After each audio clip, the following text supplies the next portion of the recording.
Bismillahirrahmanirrahim. Assalamualaikum warahmatullahi wabarakatuh. Salam sejahtera untuk kita semua. Jadi pertama-tama perkenalkan, nama saya Ahmad Rafiq Irfani dari Fakultas Teknik Program Studi Teknik Mesin Universitas Mercu Buana. Pada video kali ini saya ingin mempresentasikan untuk tugas besar 2 Bahasa Indonesia. Oke, judul presentasi saya adalah Bahasa Indonesia diminati dan dipelajari oleh bangsa-bangsa di dunia. Untuk pendahuluan, bahasa Indonesia itu adalah bahasa nasional dan resmi di seluruh Indonesia. Ini merupakan bahasa komunikasi resmi dan diajarkan di sekolah-sekolah dan digunakan untuk disiarkan di media elektronik dan digital. Sebagai negara dengan tingkat multilingual teratas di dunia, mayoritas orang Indonesia juga mampu bertutur dalam bahasa daerah atau bahasa suku mereka sendiri. Karena Indonesia ini kan memiliki beragam suku dan budaya gitu kan. Nah, dengan yang paling banyak dituturkan adalah bahasa Jawa dan Sunda yang juga memberikan pengaruh besar ke dalam elemen bahasa Indonesia itu sendiri. Untuk dasar bahasa Indonesia baku adalah bahasa Melayu Riau. Jadi bahasa Indonesia ini adalah bahasa Melayu pasar. Dalam perkembangannya, bahasa ini mengalami perubahan akibat penggunaannya sebagai bahasa kerja di lingkungan administrasi kolonial dan berbagai proses pembakuan sejak awal abad ke-20. Penamaan bahasa Indonesia diawali sejak diumumkannya Sumpah Pemuda pada 28 Oktober 1928 untuk menghindari kesan imperialisme bahasa apabila nama bahasa Melayu tetap digunakan. Jadi kan untuk negara tetangga juga seperti Malaysia kan mereka menggunakan bahasa Melayu kan. Jadi pada Sumpah Pemuda itu pada 28 Oktober 1928 untuk menghindari kesan imperialisme bahasa, jadi ditetapkan sebagai bahasa Indonesia. Nah, selanjutnya bahasa Indonesia mempunyai kedudukan yang sangat penting seperti tercantum pada Ikrar Ketiga Sumpah Pemuda yang berbunyi, kami, putra dan putri Indonesia, menjunjung bahasa persatuan, bahasa Indonesia. Selain itu, di dalam Undang-Undang Dasar 1945, Bab 15 pasal 36 yang berbunyi, bahasa negara ialah bahasa Indonesia. Selanjutnya, penting atau tidaknya bahasa ya. Penting atau tidaknya sebuah bahasa dapat dilihat dari 3 kriteria, yaitu jumlah penutur, luas daerah penggunanya, dan yang ketiga adalah luas daerah penyebarannya dan terpakainya bahasa itu dalam sarana ilmu pengetahuan, kesusastraan, dan budaya. Yang pertama adalah dipandang dari jumlah penutur. Ada 2 bahasa di Indonesia, yaitu bahasa Indonesia dan bahasa daerah. Bahasa Indonesia lahir sebagai bahasa kedua bagi sebagian besar warga negara Indonesia. Yang pertama kali muncul atas diri seseorang adalah bahasa daerah atau yang sering disebut sebagai bahasa ibu. Bahasa Indonesia baru dikenal ke anak-anak setelah mereka sampai pada usia sekolah. Apakah mulai dari taman kanak-kanak atau mungkin kelas 1 sekolah dasar. Nah, untuk yang kedua itu dipandang dari luas penyebarannya. Penyebarannya suatu bahasa tentu ada hubungannya dengan penutur bahasa itu. Oleh sebab itu, tersebarnya suatu bahasa tidak dapat dilepaskan dari segi penutur. Penutur bahasa Indonesia yang berjumlah lebih dari 270 juta orang ini tersebar dari Sabang sampai Merauke. Selain di Indonesia, bahasa Indonesia yang berasal dari bahasa Melayu juga dituturkan di Malaysia, Singapura, Brunei Darussalam, Thailand bagian selatan, dan Filipina bagian selatan, termasuk juga di Timur Leste. Luas penyebaran ini dapat dilihat pula pada beberapa universitas di luar negeri yang membuka jurusan bahasa Indonesia sebagai salah satu jurusan. Nah, nanti kita bahas lagi untuk jurusan-jurusan ini. Nah, yang ketiga adalah dipandang dari dipakainya sebagai sarana ilmu pengetahuan, budaya, dan kesusastraan. Nah, selain jumlah penutur dan jumlah luas penyebaran, memakai suatu bahasa sebagai sarana penyampaian ilmu pengetahuan, seni, dan budaya dapat menjadi barometer penting atau tidaknya bahasa tersebut. Sebagai contoh, bahasa Bugis yang merupakan salah satu bahasa daerah di Indonesia yang kita dapat menelusuri seberapa jauh bahasa itu dapat dipakai sebagai sarana sastra, budaya, dan ilmu tentang sastra. Bahasa Bugis sendiri kaya dengan berbagai macam dan jenis kesusastraan walaupun mayoritas berupa hanya sastra lisan. Oke, selanjutnya bahasa Indonesia di mata dunia. Nah, jadi bahasa Indonesia termasuk dalam 10 besar yang paling banyak dipakai dari 6.912 jumlah bahasa yang ada di dunia dengan jumlah penutur terbanyak setelah Mandarin, yaitu 1,5 miliar, Inggris 500 juta, Hindi 497 juta, Spanyol 400 juta, Arab 300 juta, dan Rusia 278 juta.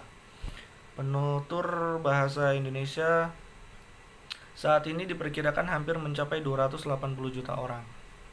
Penutur bahasa Indonesia selain terdapat di Indonesia dan negara-negara tetangga seperti Malaysia, Singapura, Brunei, dan Timur Leste, juga di negara-negara yang mempelajari bahasa Indonesia. Di dunia ini tidak kurang 52 negara yang mempelajari bahasa Indonesia, di antaranya Rusia, Jerman, Polandia, Maroko, Kanada, Mesir, Italia, Amerika Serikat, Jepang, dan Australia. Oke, selanjutnya BIPA.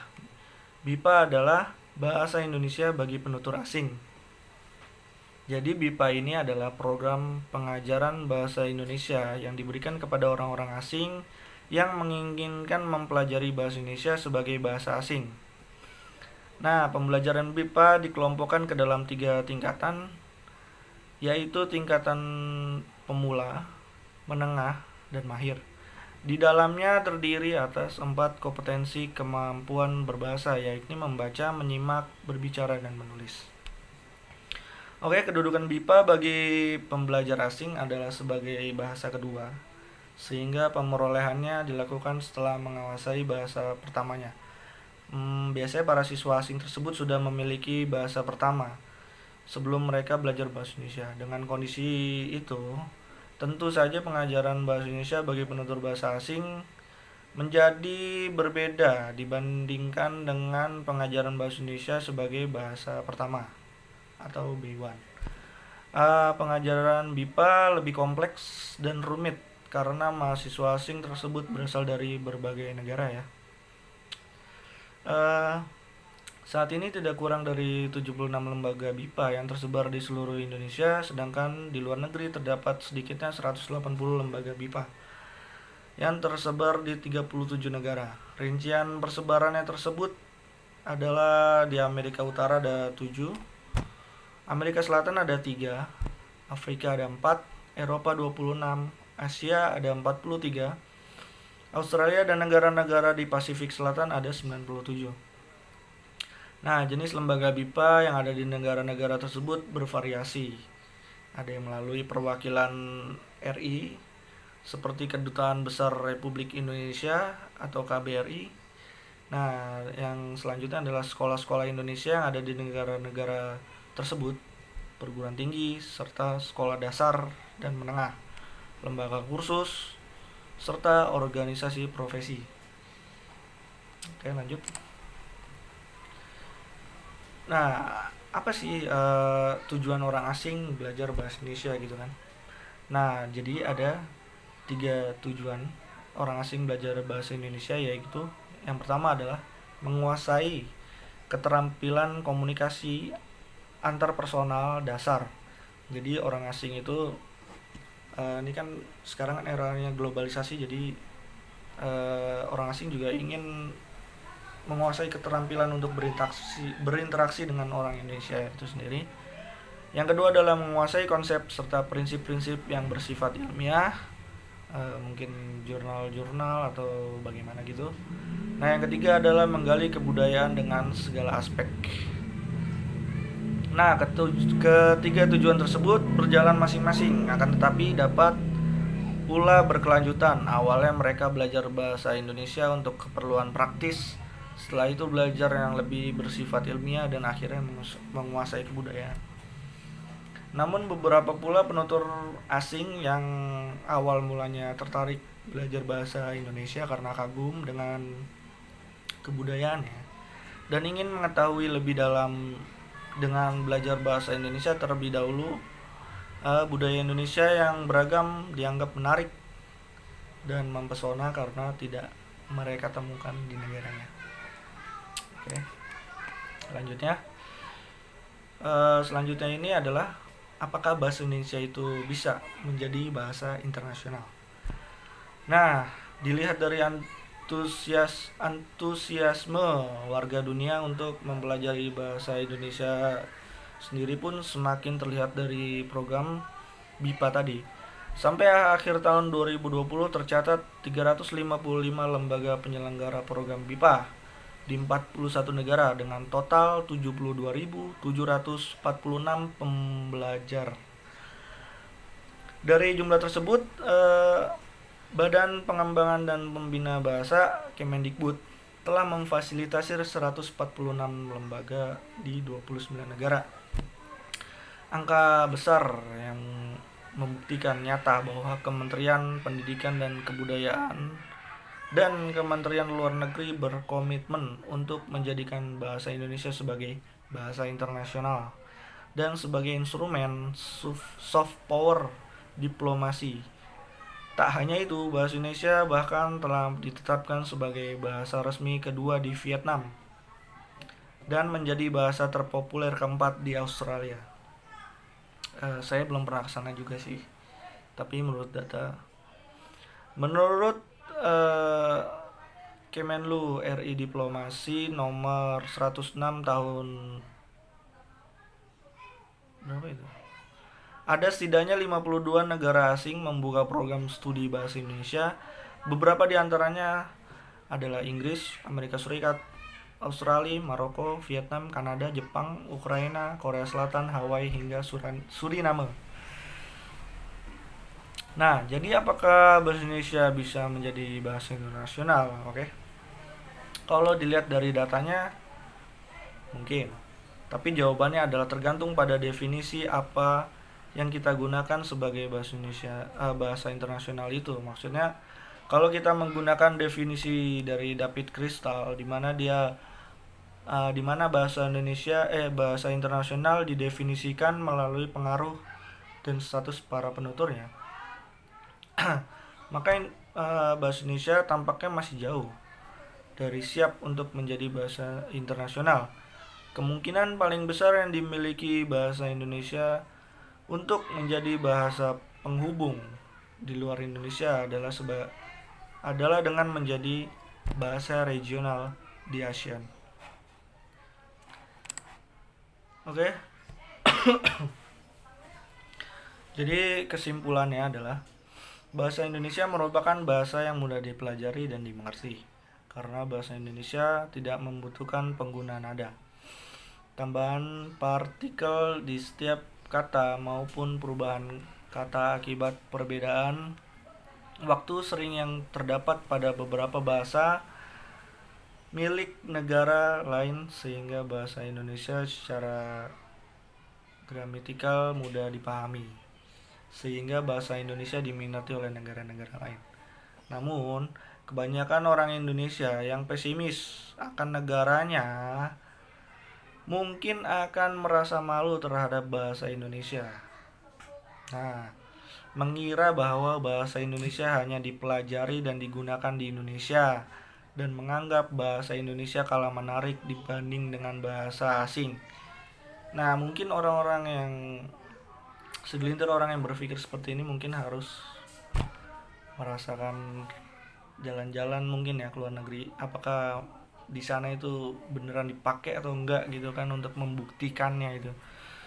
Dan mereka itu pasti akan terkejut bila mengetahui betapa populernya bahasa Indonesia di dunia, oke? Oleh sebab itu, kita sebagai warga Indonesia harus menggunakan bahasa Indonesia dengan baik dan benar. Apabila kita sudah menggunakan bahasa Indonesia yang baik dan benar, maka secara tidak langsung orang yang berada di sekitar kita akan tertular. Jadi ini sebenarnya mungkin uh, kita harus sadar terhadap ini ya, kesadaran diri. Jadi bukan soal gengsi ya. Jadi orang luar pun juga ingin mempelajari gitu bahasa Indonesia. Seperti kita kan ingin mempelajari bahasa luar. Nah, orang luar negeri pun juga ingin mempelajari bahasa Indonesia. Nah, selanjutnya sarannya adalah kita sebagai generasi muda nih harus turut mendukung upaya dalam meningkatkan kualitas berbahasa Indonesia dengan cara menggunakan bahasa Indonesia yang baik dan benar, serta kita harus bangga menggunakan bahasa Indonesia sebagai jati diri bangsa Indonesia yang membedakan bangsa Indonesia dengan bangsa-bangsa yang lain. Oke, sekian, terima kasih. Sekian presentasi dari saya. Bila ada kesalahan kata, mohon maaf. Wassalamualaikum warahmatullahi wabarakatuh.